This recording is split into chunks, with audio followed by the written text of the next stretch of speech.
When in reality, when we go into marriage, we should be thinking of, how can I better my spouse? How can I make my spouse better? How can I make my spouse better? Don't know what else to say. I was going to go with it until you did that. Right? And we don't want that for you. So that's our tip for you this week. Be a servant. Be a servant. Have the mindset of a servant. I don't really remember what we said in the beginning, but it had something to do with being a servant.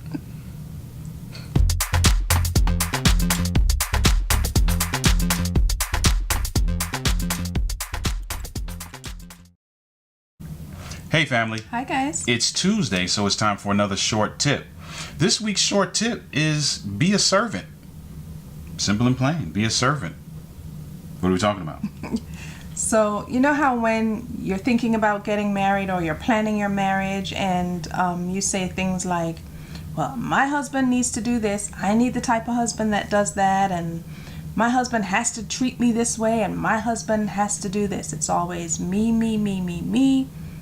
I need this from my husband. I need that. I want this. I want that. Which we're not saying you should not have preferences.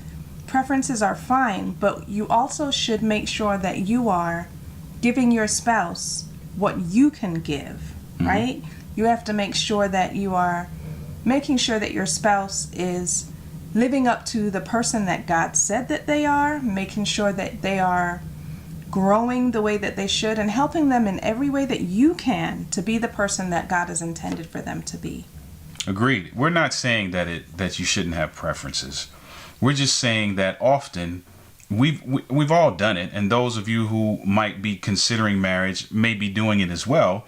My spouse needs to have this certain level of education, this amount of money, this whatever it is, the list that we have of what the quote unquote perfect spouse is. Often we're looking at it from the standpoint of what we can get out of it, what is going to be brought to the table that will benefit us.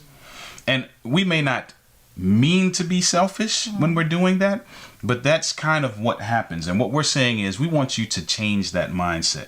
We want you to think about how you can provide support. We want you to think about how you can make your relationship better.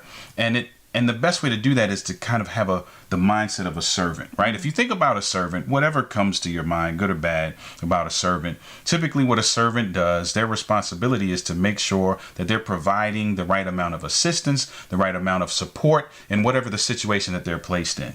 That is our duty. It is my duty to provide support to you. It is my duty to meet your needs. It's my duty to make sure that you are happy. That's what marriage is all about. Marriage is not about what she can do for me. Marriage is about what I can do for her, and vice versa, what she can do for me. That creates that cyclical situation where everybody's needs are getting met and everybody's happy and nobody's selfish, right? Because when selfishness creeps in, we've all been there and we know what happens when selfishness creeps in, right? It creates a situation that none of us likes.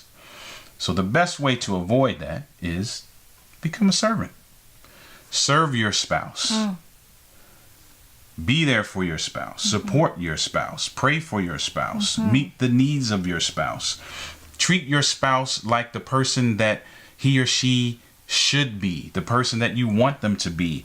Put them in the position to be successful.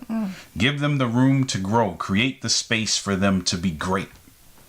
Awesome. And do that by being a servant. So that's our tip for you. Learn how to be a servant.